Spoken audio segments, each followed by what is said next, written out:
السلام علیکم سامعین کرام، آپ سماعت فرما رہے ہیں پروگرام دو پل فلک میڈیا کے ساتھ۔ سلسلہ جاری ہے، قسط نمبر 17، قیامت کے 3 منٹ۔ آخر یہ کون شخص ہے جو منتظر ہے؟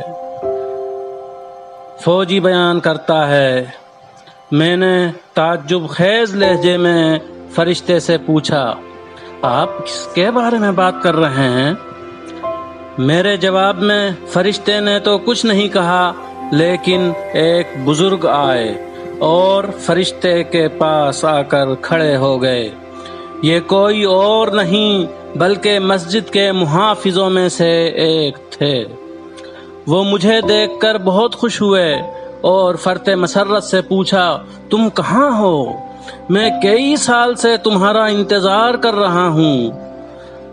انہوں نے اپنی بات جاری رکھتے ہوئے کہا، جب تم مسجد اور بسیج نامی فوج میں سرگرم عمل رہتے تھے تو اس وقت میں نے تم پر ایک تہمت لگائی تھی۔ میں کئی سال سے اسی انتظار میں ہوں کہ تم آؤ تو تم سے معافی طلب کروں۔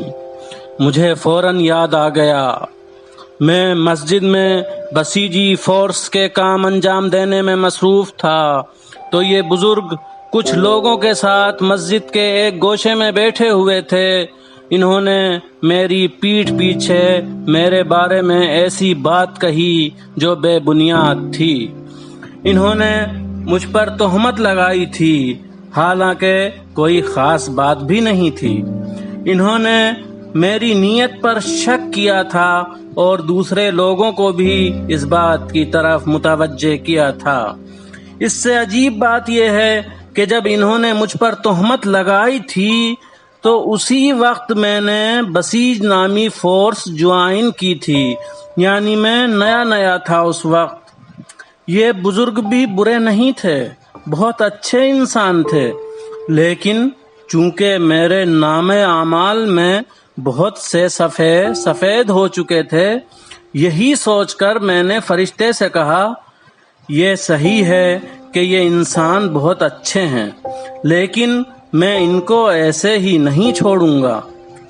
تم جو کچھ ان سے لے سکتے ہو وہ لے کر میرے نامہ اعمال میں شامل کر دو، کیونکہ میرا اعمال نامہ بہت خالی ہو چکا ہے۔ اس وقت سورہ عبس کی آیت نمبر 37 کا مطلب سمجھ میں آیا کہ ارشاد خداوندی ہو رہا ہے، بروز محشر ہر انسان کو اپنی فکر ہوگی، ہر انسان کی اپنی ہی اتنی مشکلیں ہوں گی کہ دوسرے کے بارے میں نہیں سوچے گا۔ فرشتے نے میری طرف دیکھ کے کہا، اس بندہ خدا نے ایک جائیداد وقف کی تھی جس کا ثواب مسلسل اسے ملتا رہتا ہے۔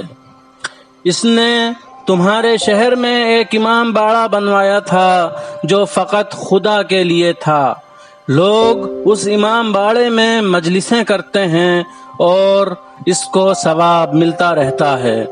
اگر تم چاہو تو اس امام باڑے کا سارا ثواب اس کے نامہ اعمال سے تمہارے نامہ اعمال میں منتقل کر دوں تاکہ اس کے ذریعے اس کو معاف کر دو۔ میں نے سوچا، ایک تہمت کے بدلے میں ایک امام باڑہ بنانے کا ثواب، یہ تو بہت اچھا ہے۔ وہ بوڑھا انسان بہت رنجیدہ ہوا، لیکن اس کے پاس اس کے علاوہ کیا چارہ تھا؟ اس نے قبول کر لیا اور امام باڑے کا سارا ثواب مجھے مل گیا اور وہ برزخی جنت کی جانب چلا گیا۔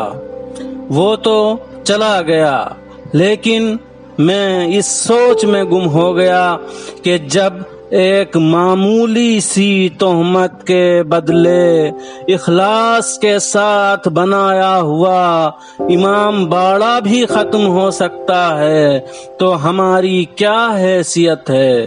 ہم تو ہر انسان کی پیٹھ پیچھے فیصلہ سنانے لگتے ہیں۔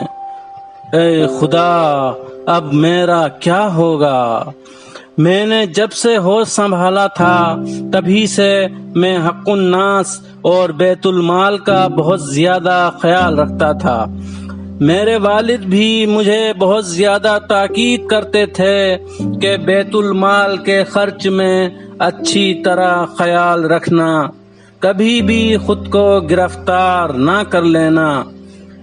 میں نے مجلسوں میں بھی یہی سنا تھا۔